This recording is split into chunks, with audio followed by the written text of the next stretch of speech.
Hello, love. Welcome to Transmission Tuesdays here on the Libran Key.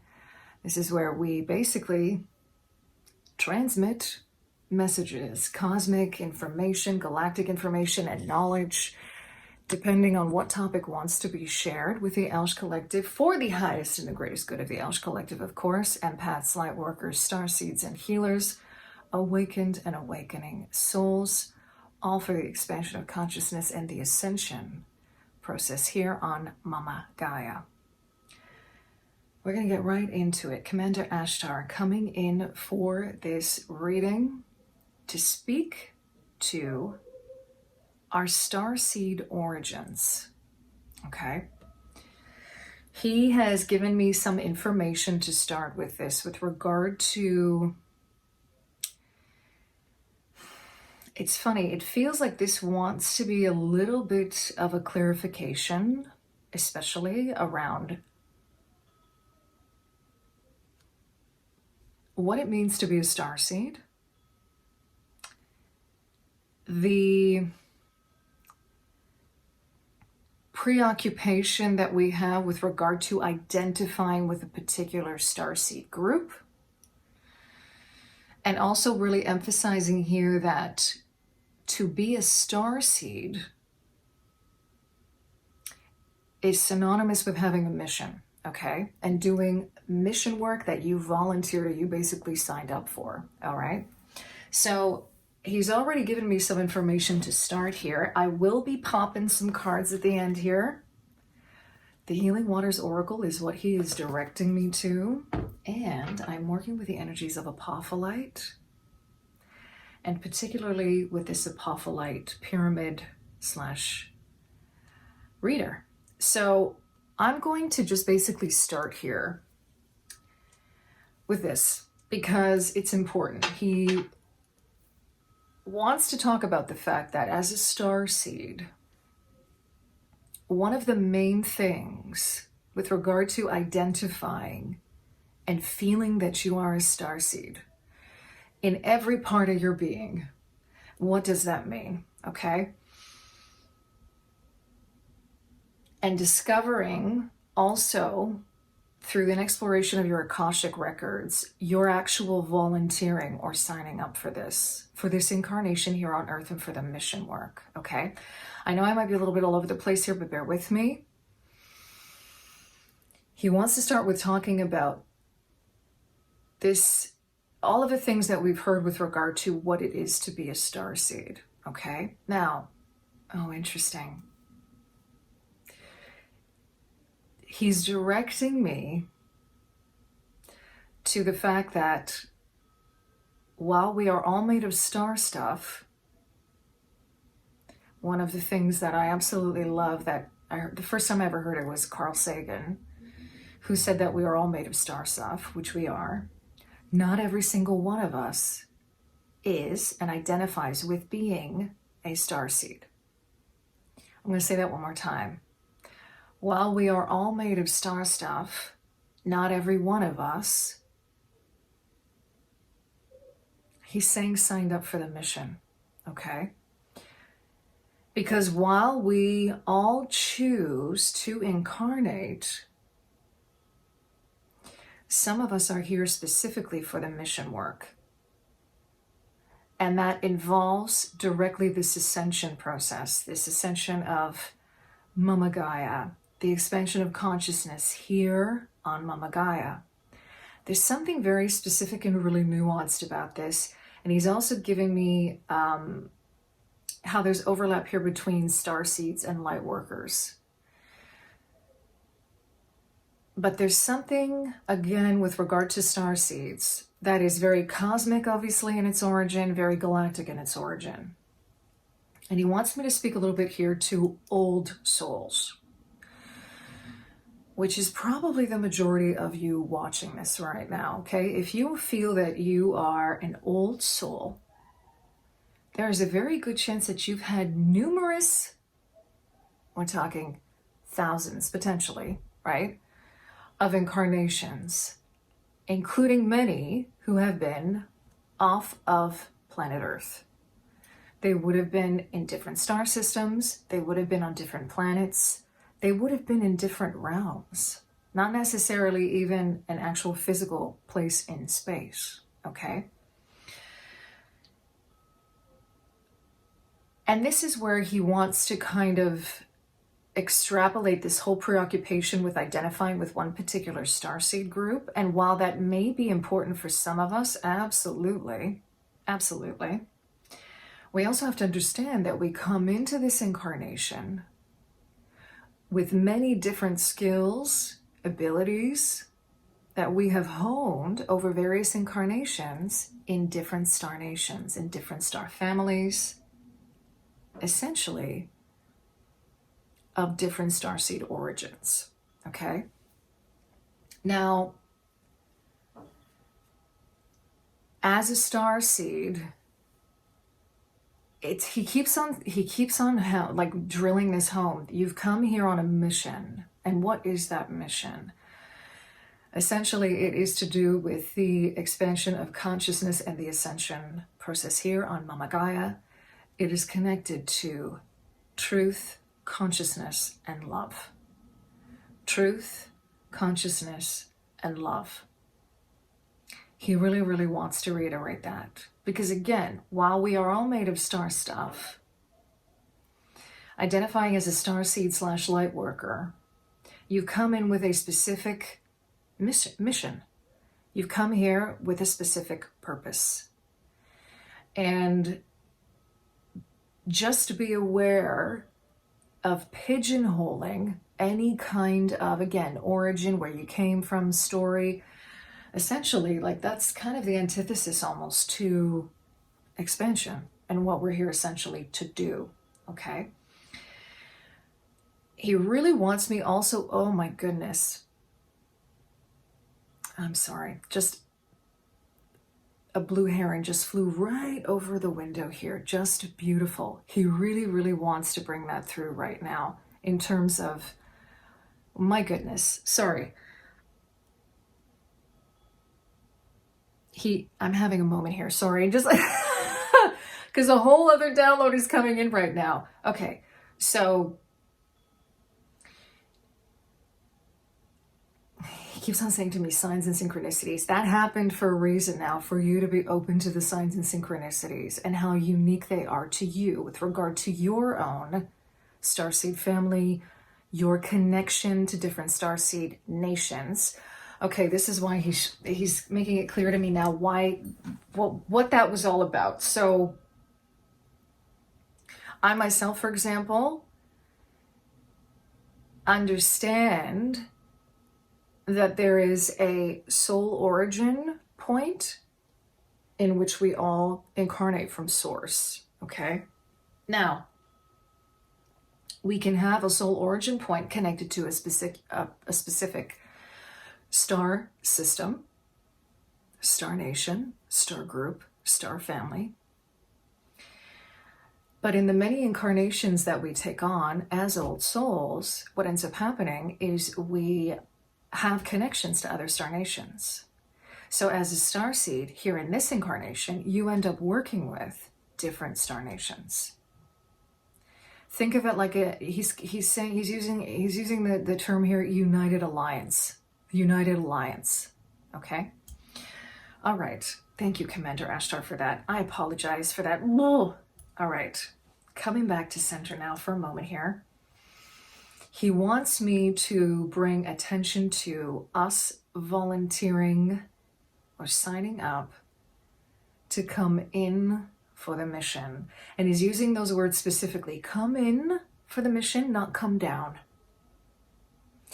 Because we also have, as humans, an interesting perspective on this. And he's showing me that a lot of this has to do with religious programming, but also simply how we are situated here on Earth with the sky above us and Momma Gaia below us.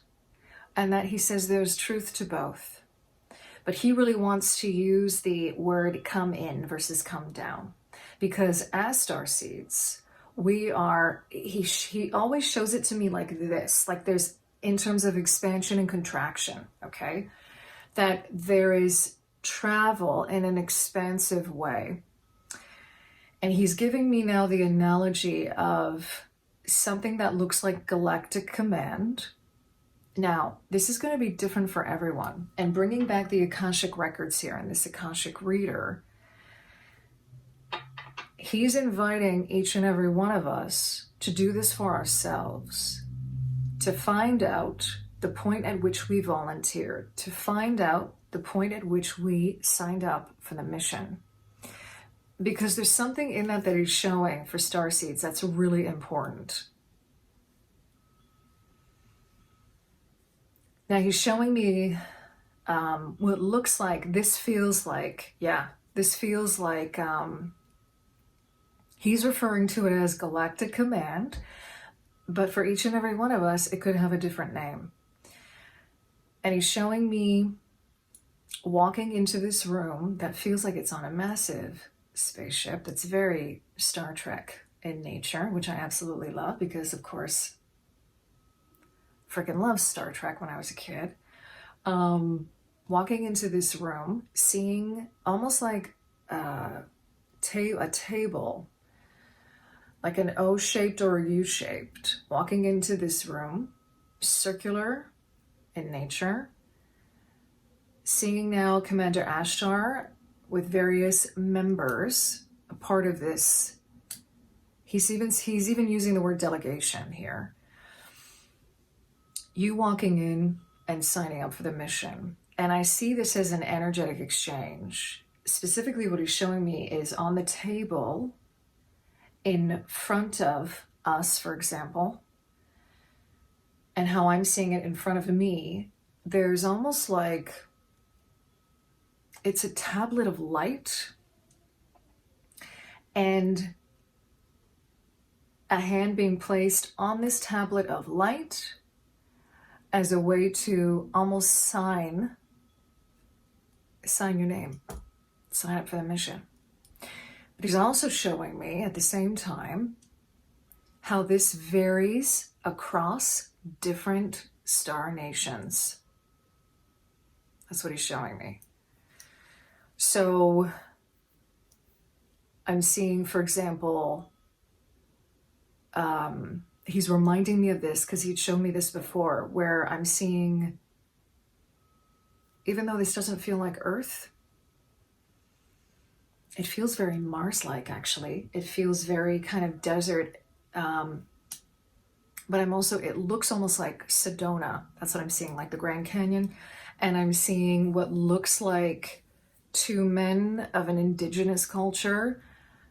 And he's showing me like the Americas now in kind of like a binding ceremony almost, where they're holding hands as a way to commit or dedicate or sign up for the mission. Okay. I was also shown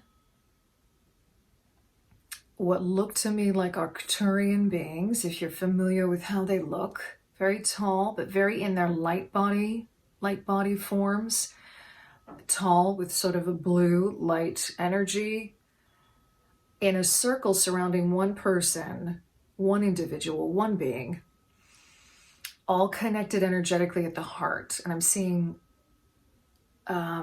like lines of energy connecting to all of these beings, to that one individual, that one being in the middle. These are all examples of ways that you sign up for the mission, that you sign up for the work. But he also wants to reiterate here that the mission isn't something crazy big either, in terms of what you think it might look like here on Earth. Because in every way, if you're here for the expansion of consciousness, if you are here for the ascension of Momma Gaia, you are doing it in various ways no matter where you are. And sometimes that's simply you shining your light in any given situation, you also working from within systems already existing here on Mother Earth in the third dimension, where you are changing them from the inside out.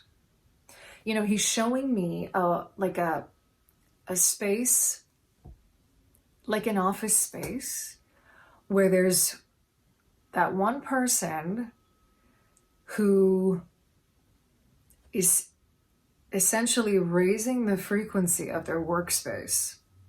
And they're doing it simply by being there. And they know that they're a starseed and they resonate with that.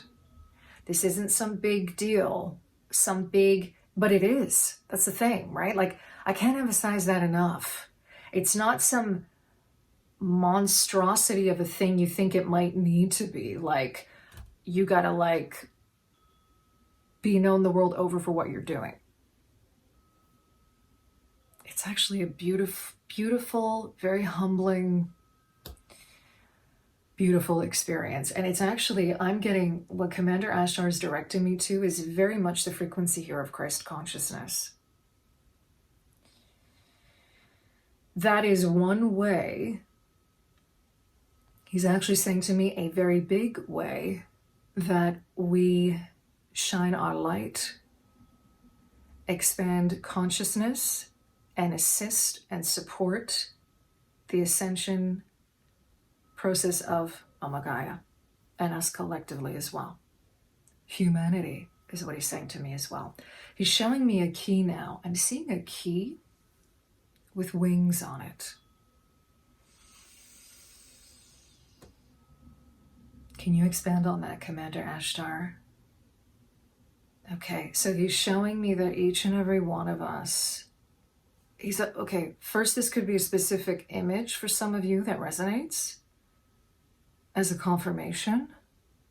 Perhaps some of you need to hear this, and that's a confirmation for some of you. Specifically, if you're feeling like you're not doing enough on the mission, okay? He's also showing me that this is us each holding a key signature that unlocks a specific lock. And just like your handprint, your thumbprint, your fingerprint, it is unique. I'm seeing the stripes of a zebra now and how the zebra stripes are unique to every zebra. Zebras can actually identify which zebra, who's who, because of the stripes. There's something significant in that, in stripes. That could also be another confirmation for some of you. I'm hearing that there's a song about my stripes. Oh my God, I can't remember. Is it Lilani? In that song, there's a line called, "Well, I've been contained, and there's a power here to be set free." And then the words, "my love." And then something about, "Won't you just look into my eyes, see what lies behind the mirror? You." So you see how there's a message here of that. There's a power here to be set free, unlocking the power. You hold the key. It's within you, okay? We're going to end on that note. He's directing me now to pop some cards from this Healing Waters Oracle deck. He's saying there's a reason why he chose this. Okay, stagnant waters, feeling stuck. A call for shifts, flow, and change. A call for shifts, flow, and change. I feel like there's an inquiry with this. And water codes is also here. It was at the bottom of the deck, and he wants me to show that ancient wisdom, the intelligence is within you.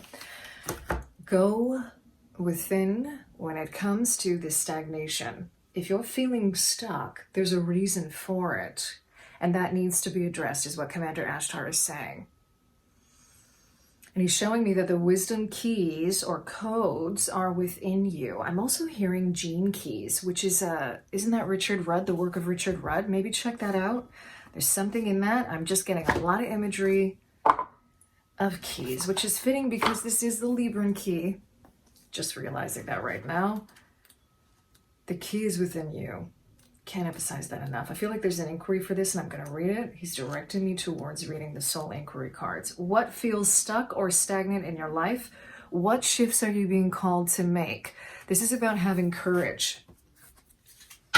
The courage to make the shifts, the courage to make the change. I am recording this just after the full moon lunar eclipse we had. And he's showing me how that is really affecting us more on an individual level in unlocking our soul power. This whole eclipse season energetically is really supporting us in that, okay? All right. Our starseed origins, the mission work, identifying his starseeds. He says he's going to speak to this again, but for some reason there's something here at this time, at this juncture, for whenever you find this or it finds you, that's significant. The water oracle, psychic abilities, acting on visions, it's destined. So he's confirming here to me, water codes at the bottom of the deck again.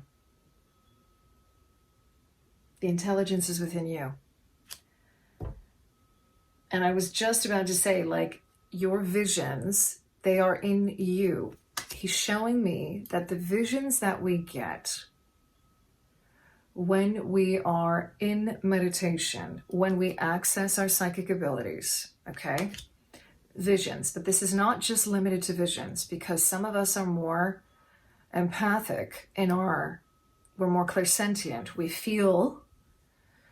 Some of us are just claircognizant. We just know, right? Clairaudient, we hear. Clairvoyant, we see. When you begin to develop your psychic abilities, they all start to overlap. And the key really is the discernment and the claircognizance of knowing. And he's showing me again the connection point of the heart. The heart is a portal to this, to the Akashic records, right? It's destined. You signing up for it is destined. And there's something about, again, him inviting us to read our own Akashic records, to, he's even showing me you asking your guides to be shown, you signing up for this, for the mission, but he's also saying that if you know already, the time to act is now. Acting on visions, the time to act is now. The time to develop your abilities is now. He's saying it's not actually, he's saying it's not really developing, it's actually remembering. Remembering your abilities. Water codes, ancient wisdom, the intelligence is within you. Here it comes again. So this is where he wants me to end. Think of intelligence within you and this ancient wisdom. He's showing it to me like a web. It's within you. There's a blueprint. He's actually showing me now a solar system, a galaxy. And there's a solar system and a galaxy within each and every one of us. He's showing me the intelligence of our body. He's also showing me, there's a word for this. I'm just hearing sympathetic. It's not, I mean, he's directing me to the fact that we mirror nature. We mirror the cosmos in our body. You know, all those beautiful, like I've come across different images online. So many people have posted this, like I've seen it from so many different, right across the board, different sources, different places, scientists, you know, where you see, I keep on hearing, is it Robert Edward Grant? Okay, he's directing me to sacred geometry. He's showing me sacred geometry. He's showing me how there is sacred geometry in our body. Sacred ratios is what he's showing me. The body, he's really wanting to reiterate this ancient wisdom, the intelligence within you, in your body. It's in your body. He's showing me like templates and codes actually in the body. It's not just in our light body. It's not just in our aura or our energetic field. It's actually templated in our body. He's showing me again, layers, layers, layers. And how do we refer to planets, planetary bodies, like that type of thing? And he's showing me again this visual and how it's all connected. It all interacts with each other. How the cosmos, how the stars, how the planets, how the sun, the moon interacts with Earth. And the mirroring of that in us. Okay.